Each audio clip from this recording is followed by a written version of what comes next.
Étape suivante. Nous allons créer une parcelle près de celle-ci. À cet effet, nous allons dessiner des limites qui seront le prolongement de la parcelle existante. La nouvelle parcelle de ce propriétaire sera collée à cette partie. Pour ce faire, nous créons à nouveau une nouvelle parcelle via MDT, parcelle définir, par point intérieur, pour effectuer une préemption. Pourquoi?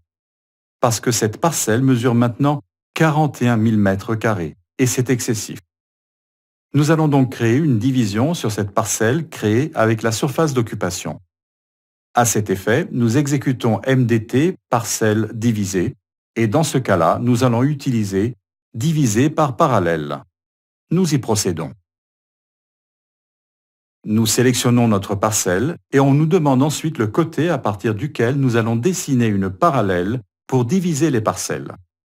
Nous pouvons le faire par rapport à cette limite ou bien par rapport à cette autre. Nous le ferons par rapport à celle-ci.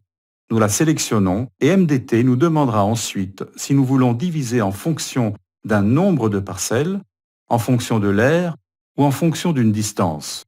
Nous sélectionnerons par aire et introduirons que nous voulons une parcelle de 18 038,25 m². Nous acceptons. Elle est à présent calculée.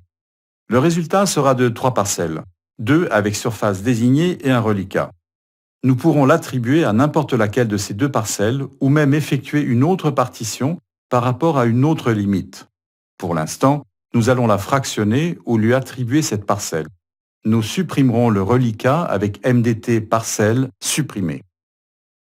L'étape suivante consistera en la fusion de ces 2 parcelles. De fait, nous disposons dans MDT de cet outil via MDT parcelle fusionnée, mais avant, le problème que nous avons est qu'il faut préalablement diviser cette autre parcelle. Nous pouvons diviser via MDT parcelle divisée, divisé par polyligne. Nous sélectionnons la parcelle à diviser, faisons un clic droit et sélectionnons ensuite la polyligne de coupe, mais dans ce cas-là, une erreur survient car il n'admet pas les entités de coupe fermées. Cela importe peu. Nous dessinons une nouvelle polyligne qui passera par la limite à diviser et répétons le processus.